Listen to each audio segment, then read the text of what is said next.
welcome everybody. Careful with that. I don't want any spills here, just not to slip.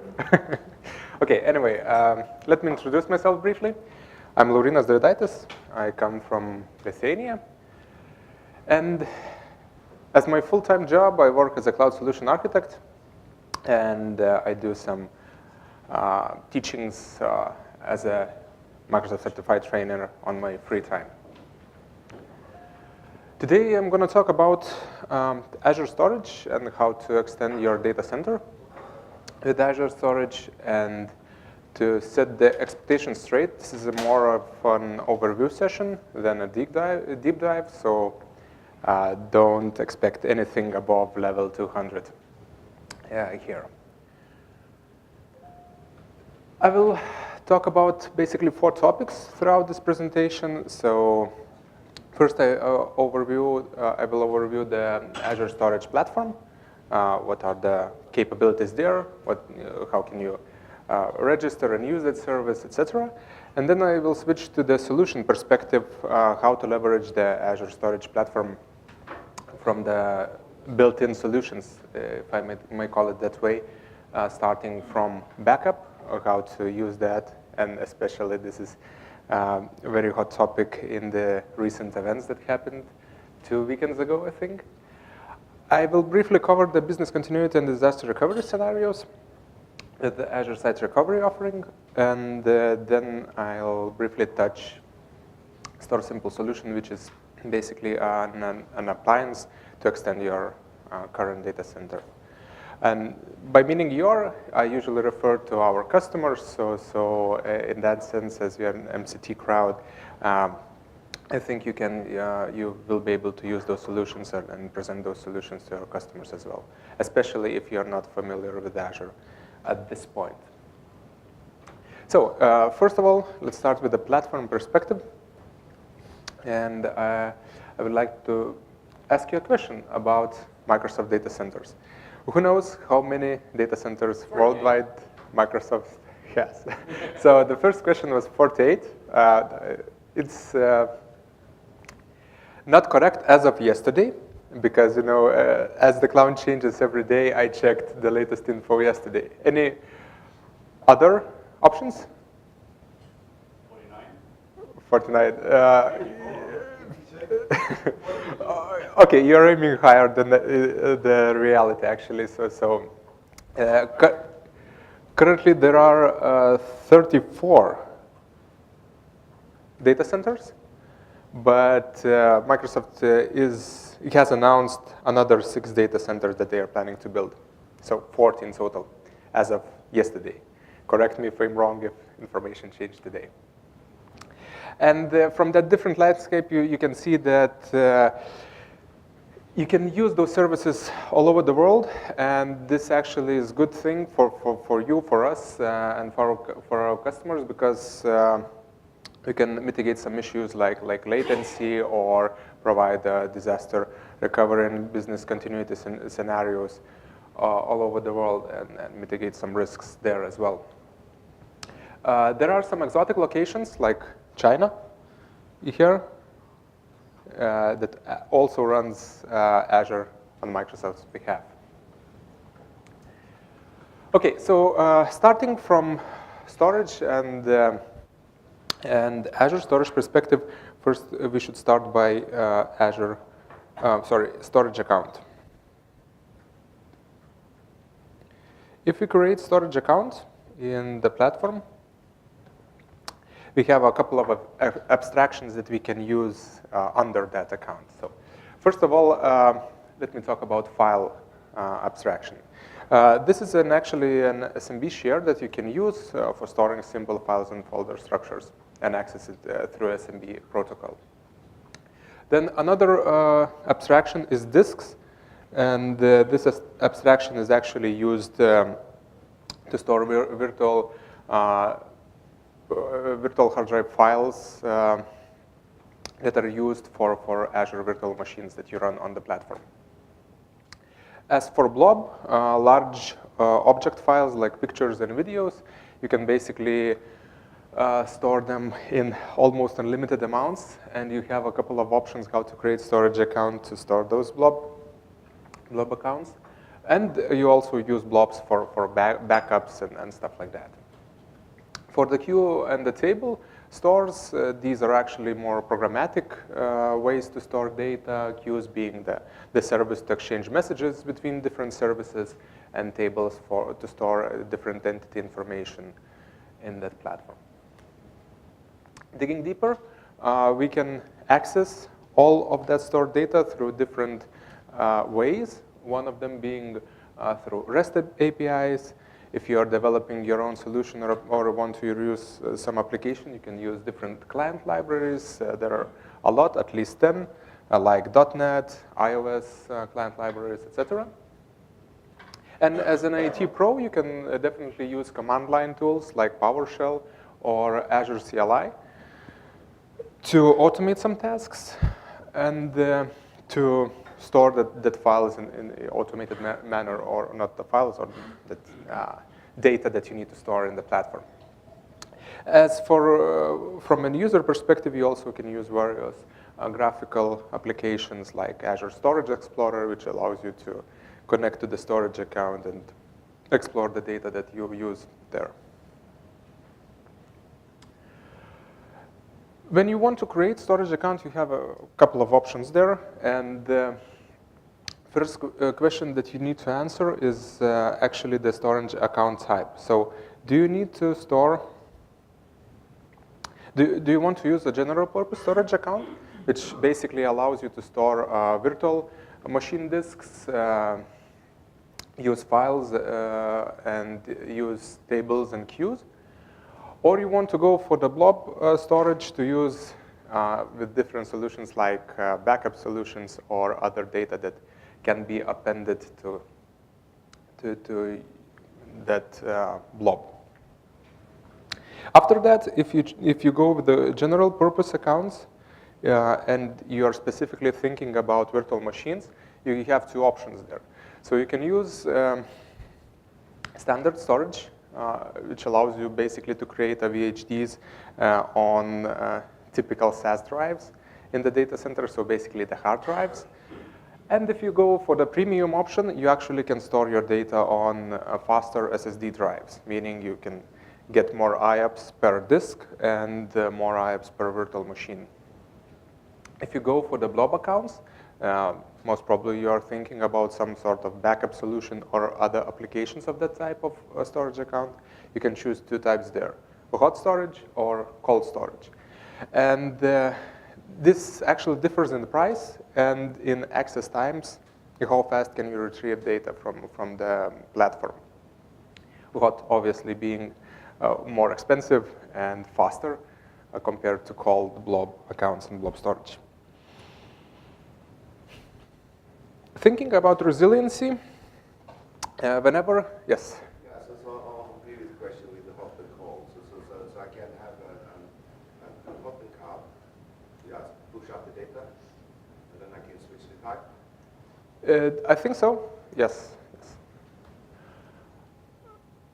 Okay, so on resiliency, whenever data is written into Azure Storage Platform, you get by default 3 copies of the data written in the disks. So this is the first option actually that is called local redundant storage. So just to repeat that, whenever you write something into Azure, that something is written in 3 separate hard disks in the physical data center. And this is replicated within the single data center boundary. For the second option, this is called zone redundant storage. And that means that your 3 copies are separated between different data centers within the same region. So you are kind of protected from single data center disaster, but in the regional boundaries.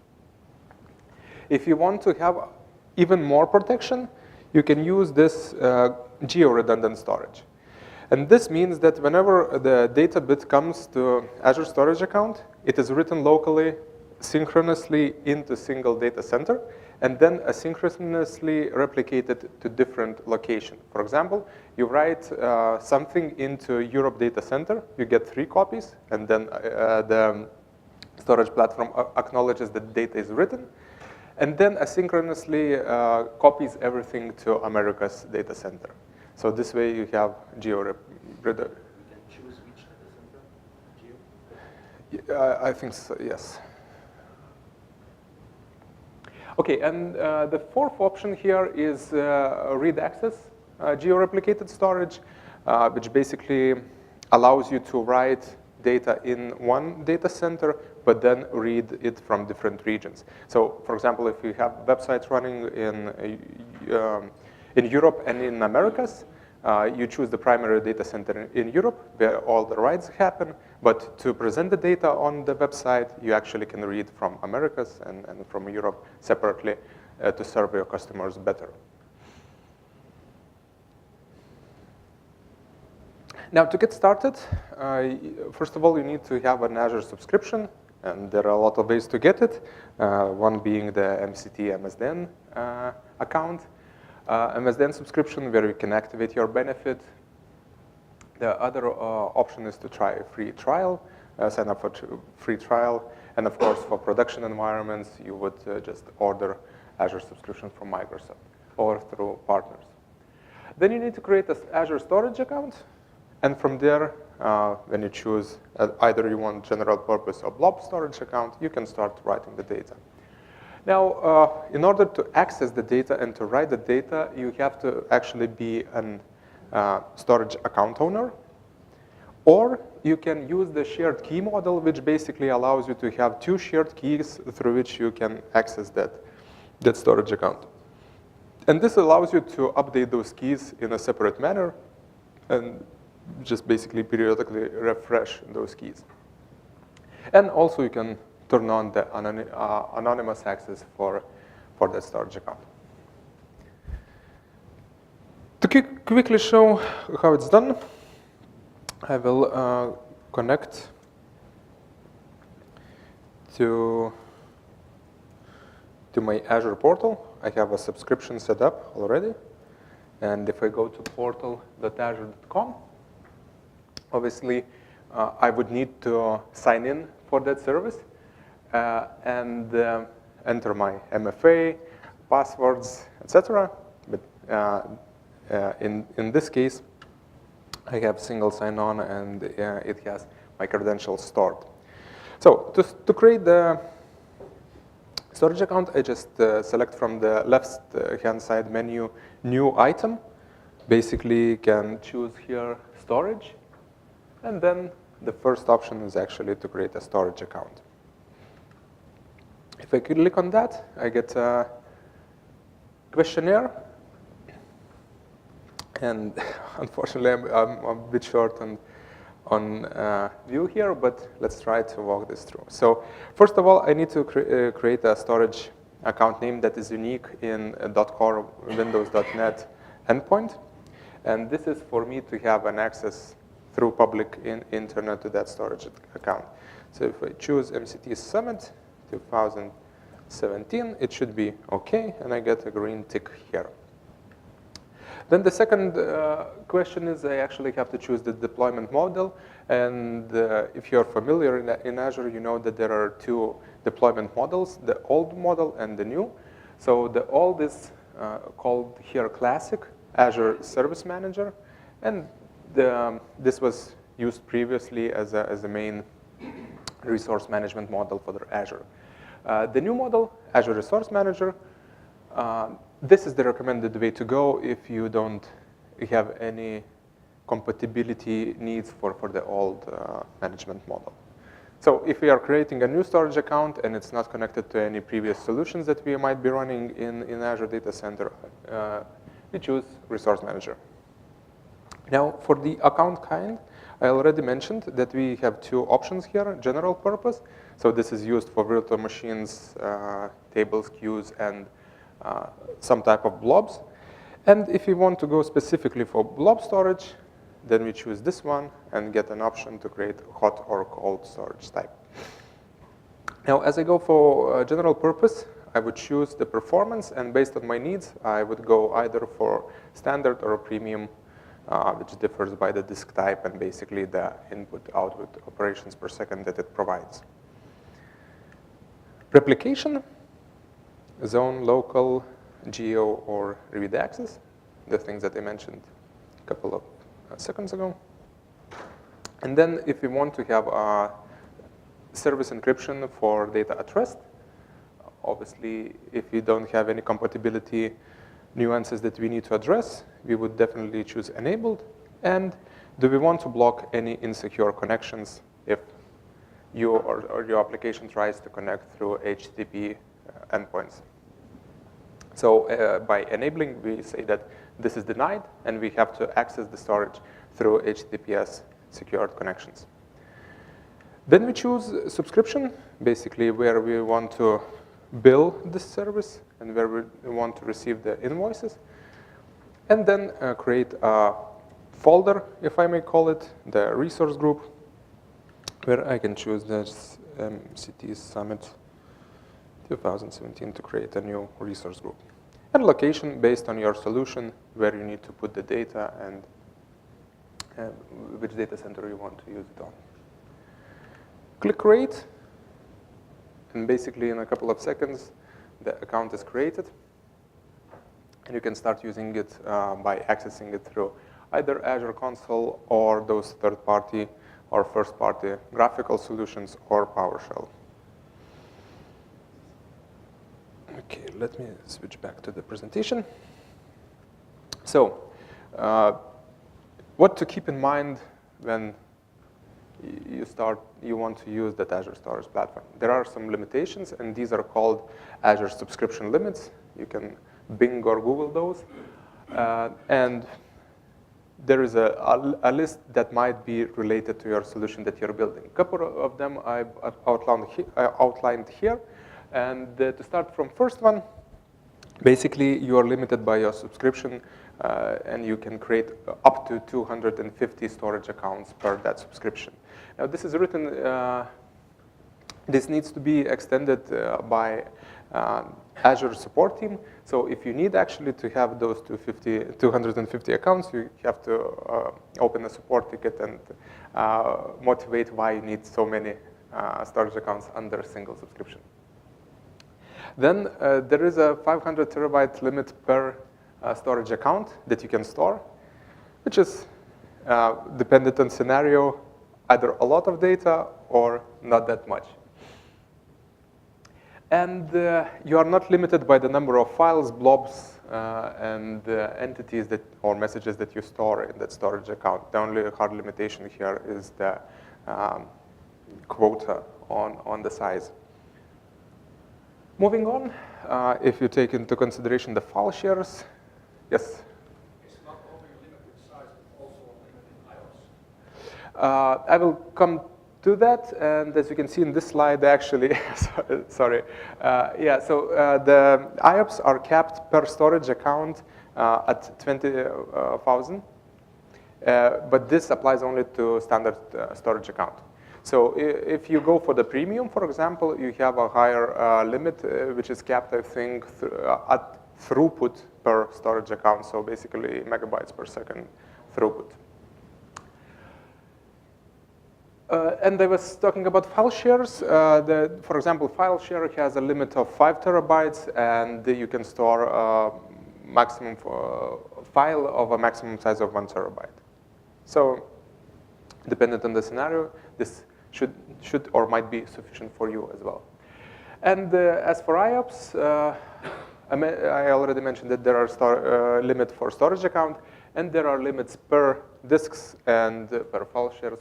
Here, for example, 1,000 IOPS per file share. Moving on to virtual machine files and virtual machine disks, as there are two types, standard and premium. For the standard, you can create a disk up to 1 terabyte in size, and this disk will be capped at 500 IOPS per second, input-output operations per second.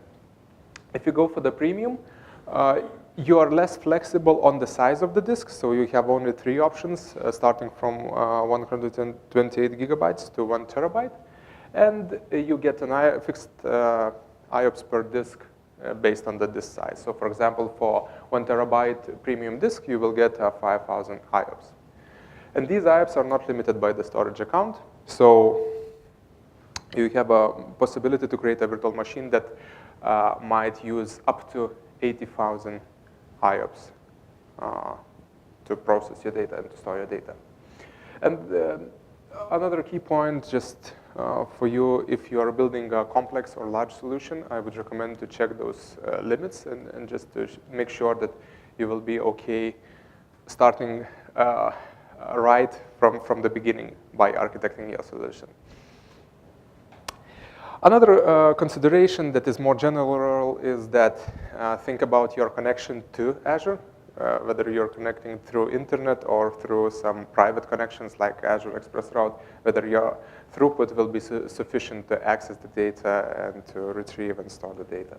And of course, the latency, if your solution is dependent on the latency or some specific number of seconds that you need while connecting to the storage, obviously you either have to move the client part to Azure to be near your storage or to re-architect the solution to be less dependent on that.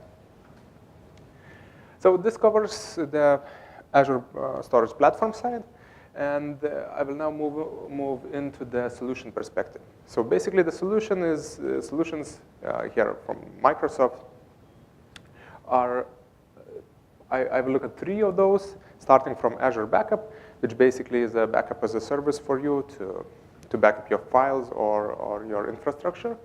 Then I will cover the Azure Site Recovery, which allows you to create business continuity plans. And then I will briefly talk about StorSimple. So backup, most probably you all know what is it for and why is it good to use backup, especially if the kind of the attacks that happened like WannaCry 2 weeks ago, those help you to protect yourself and protect your company or your customers. And with Azure Backup, we actually have a couple of options how we can use the platform to store our backups and the data inside the platform. So I outlined here 4 options. The first being Azure Backup Agent. This is the simplest way to back up your files and folders, and you do that just by installing an agent into your Windows machine. It can be Windows Server or Windows Client machine. The second option is when you have System Center tools in place and you're already using some part of System Center. This service actually extends quite nicely and integrates into System Center Data Protection Manager solution. So you just install another agent there, and you can back up everything for long-term retention to Azure. As for Azure Backup Server, this is actually a standalone solution based on Data Protection Manager that you can get and install as a server into your data center and manage your backups from there. So there are no hard prerequisites related to System Center to use that solution. And you get it out of the box straight with the service itself.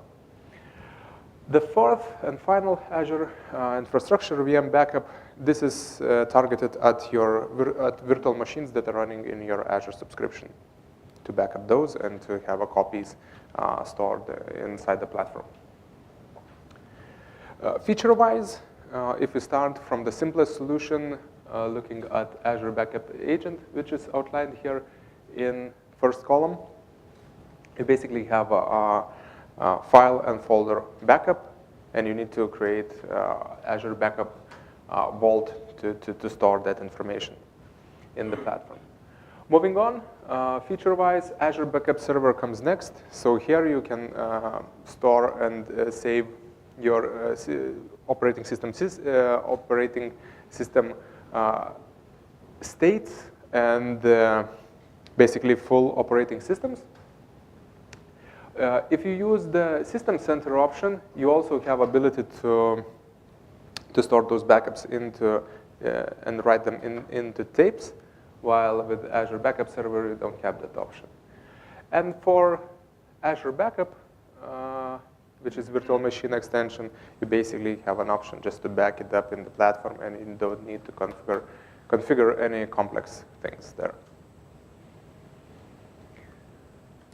What are the differences comparing it to raw Azure Storage and the account I've created in the previous demo?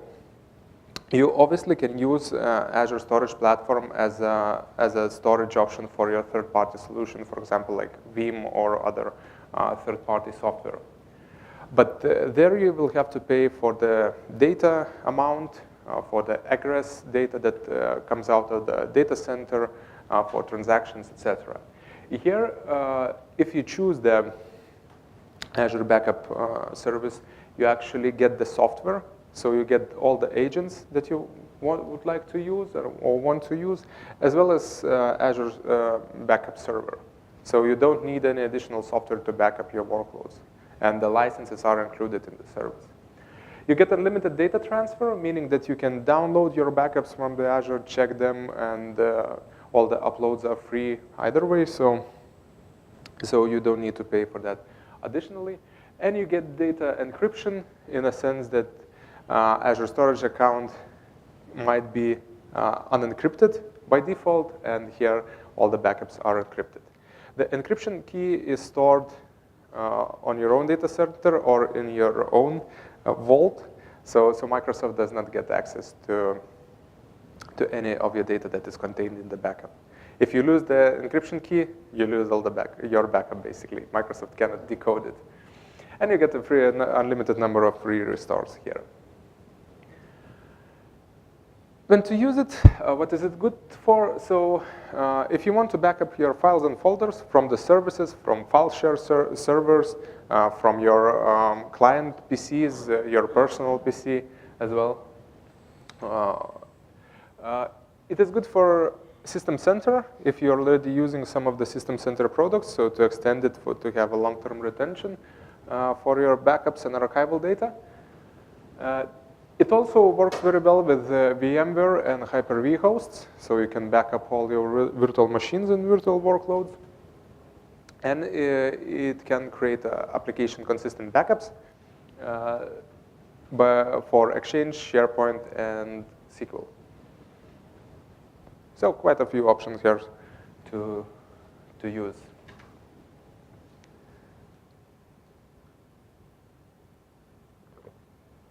Now, if you go for the standalone option of Azure Backup Server, you actually need, or you can create a local copy of all your backups, and then you upload that copy automatically to Azure from within the tool. Meaning that if you have a server that has 100 terabytes or 100 gigabytes of data, you will first need to back up that on your premise, and then upload happens to the cloud. And it is good for long-term retention and archival, as I already mentioned. We have to create a backup vault. This is pretty easy as well. If you go to the same Azure portal that I showed you previously, we just click on the new and choose storage options. And we are looking for a recovery vault that is called Backup and Site Recovery here. We need to input a name, MCT Summit, for example.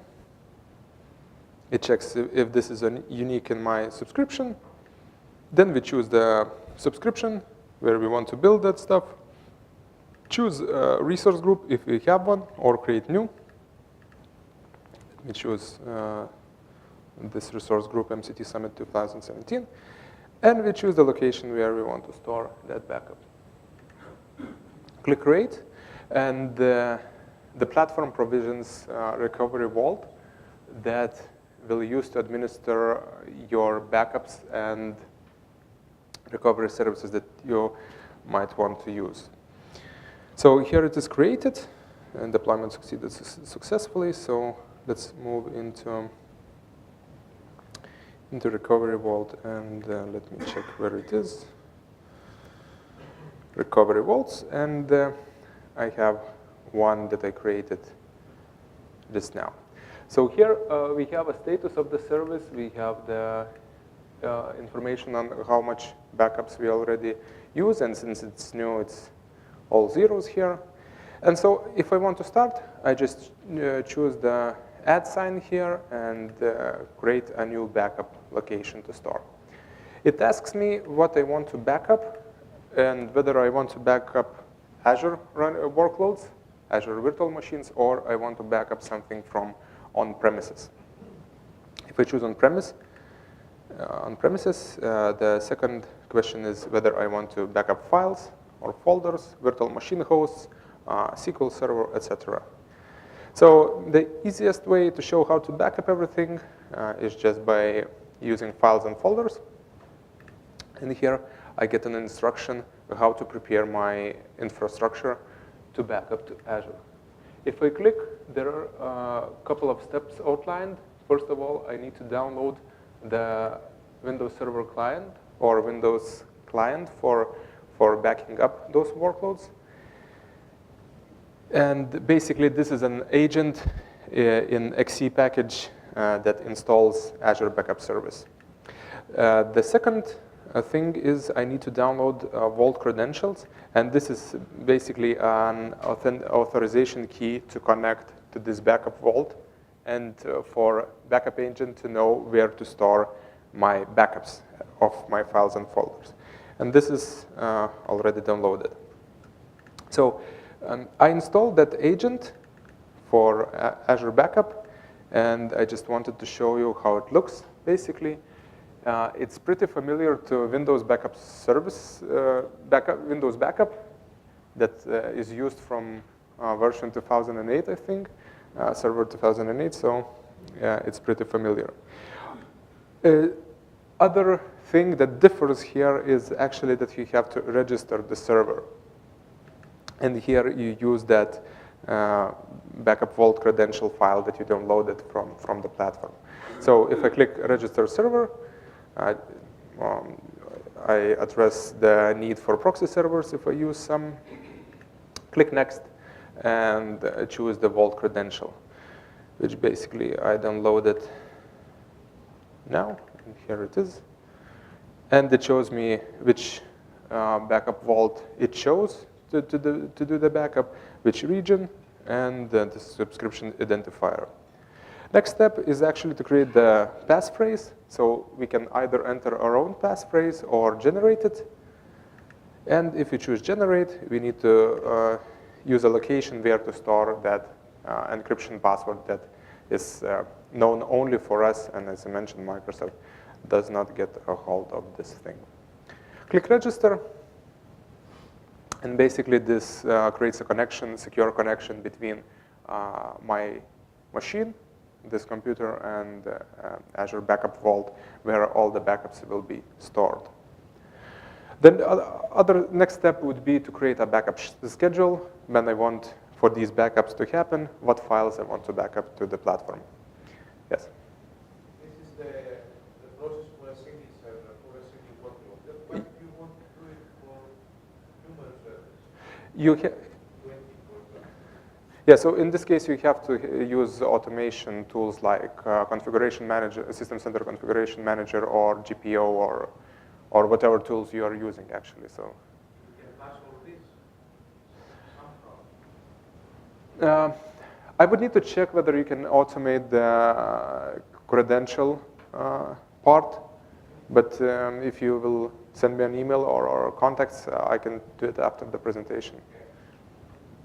And if you want to automate server backup, like system state and operating system, etc., you would use the either System Center product or Azure Backup Server, which is a separate installation in virtual machine where you can actually install the agent directly to servers and administrate. Yeah. Yes. If I use VPN can be registered multi-vault? I'm not sure of that. I would need to check. But the single backup still needs to, the single backup can be stored in single backup vault. So I would need to check whether if you have multiple backups, can you store them in separate vaults? Okay, and this created the connection, as I mentioned. So basically, the next step would be to schedule a backup. And this would protect me from encryption attack, ransomware attacks that happened recently, at least my files that are stored in this computer. Okay, and another thing I wanted to show you how easy it is to create Azure virtual machine backup. So if you are developing something, labs or some other projects in Azure, you're running virtual machines and you want to backup those, you just choose Azure. You have one option to choose what do you want to backup. So this is virtual machine.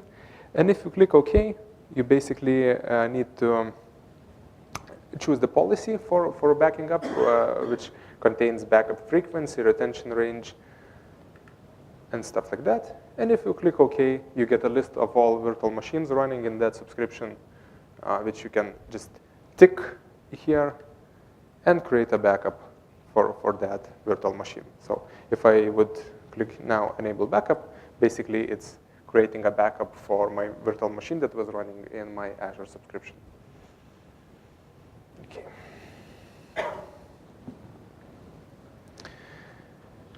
Now, what to consider when thinking about the solution is actually to think about Azure Backup Vault. So all the servers that are being backed up to the same vault, the one that I created, for example, if we have a vault as a isolation boundary and one virtual machine, or a file share and other virtual machine, we can actually restore files from this machine to this machine and vice versa.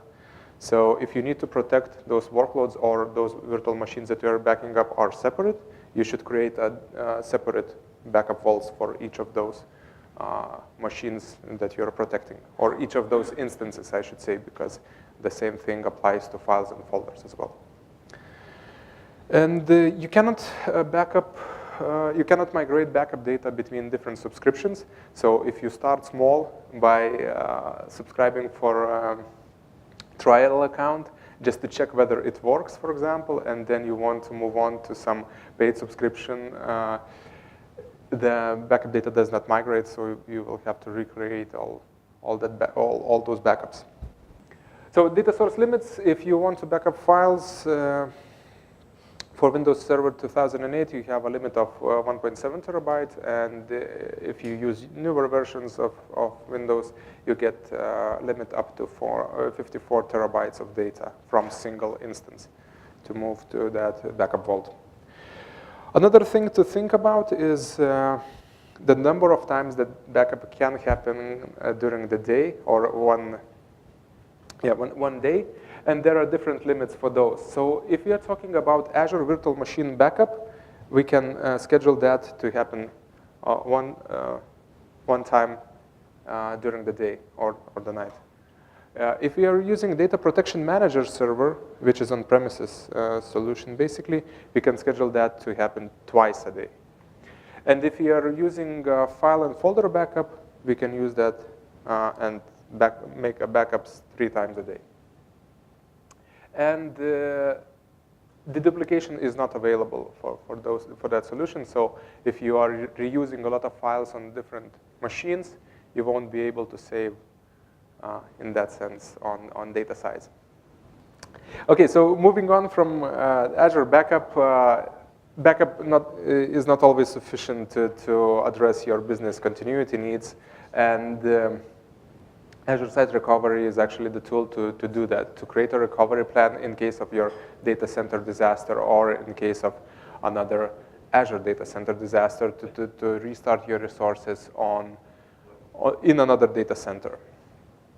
And I would like to briefly cover the disaster recovery scenarios, how different companies and different customers are addressing those. So first, and the easiest way to do it is to ignore it. I don't need a business continuity. I don't need a second disaster recovery center. And basically, if my data center will fail, my business will stop. And that's it. So this is the easiest part for the IT pros and administrators. Then the second option is actually to have backups. This is better than having nothing. And we talked about Azure Backup option already. Then there is an option to create a secondary data center which is quite costly if you think about it, starting from the premises, the air conditioning, infrastructure, etc., buying servers to have the compute capacity to run your workloads in case first data center fails. Then we have an option of active data center recovery, and we have option on cloud-based data center recovery. And this is where the Azure comes in, and the Azure Site Recovery is the offering there. So in this model, you actually only pay for the resources as you use them. And in that sense, if you don't run any virtual machines in Azure while your data center, primary data center is operational, you just don't pay for the compute power to Microsoft. So you only need to pay in that case for storage. And when can we use, or when it is recommended to use Azure Site Recovery is actually when we want to protect virtualization software like VMware or Hyper-V. If you want to protect the physical machines from disaster that might occur in our data center, we can use Azure Site Recovery as well.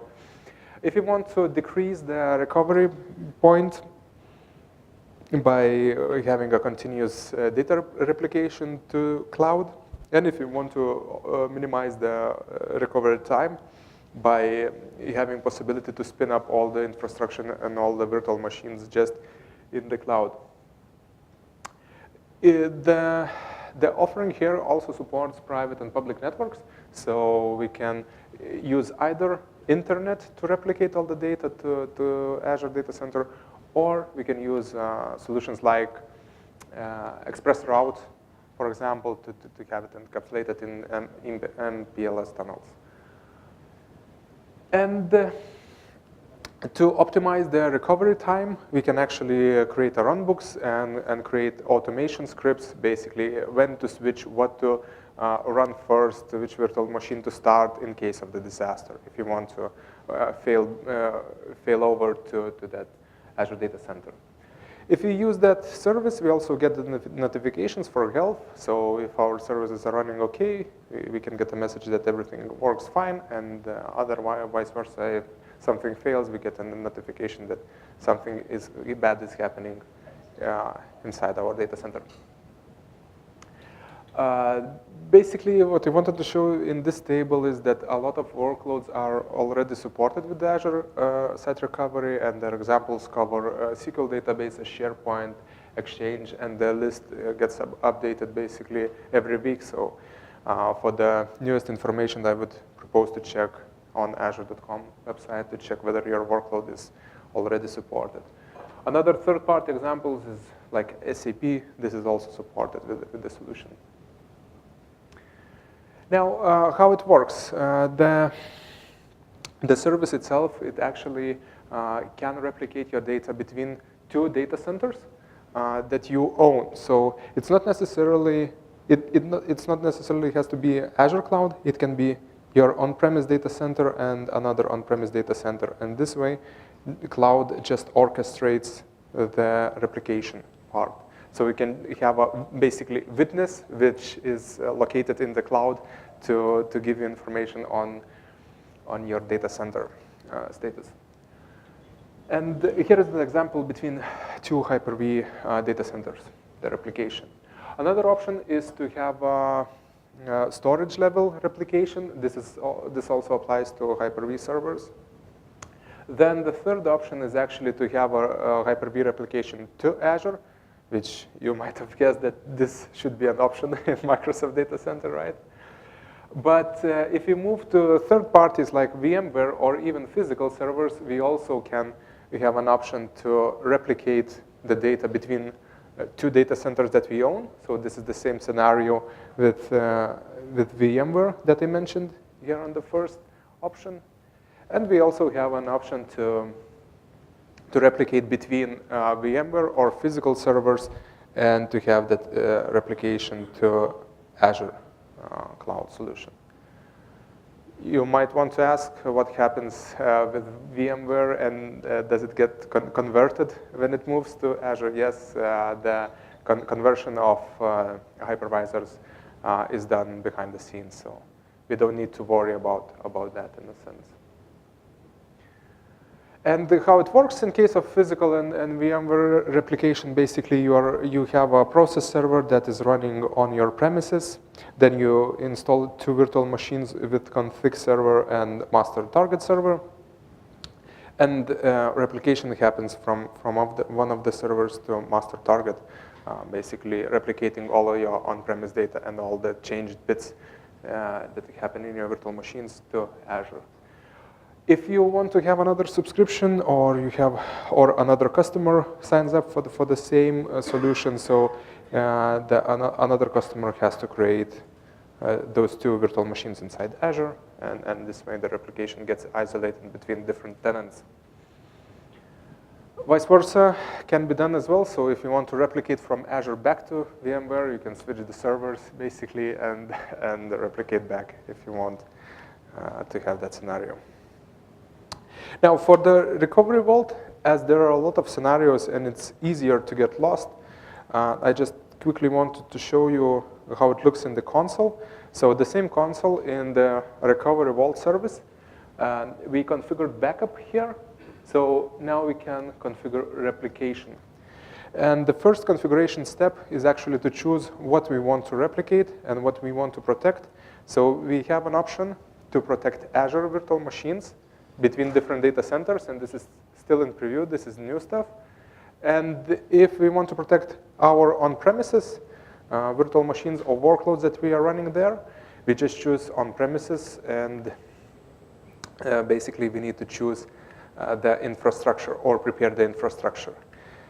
Now, if I click on, I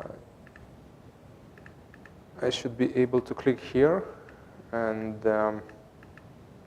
okay, it says I have to go to Get Started Guide, so I will do that just to show you this, how it looks like. So getting started, recovery site, and how to find your way through all those different options.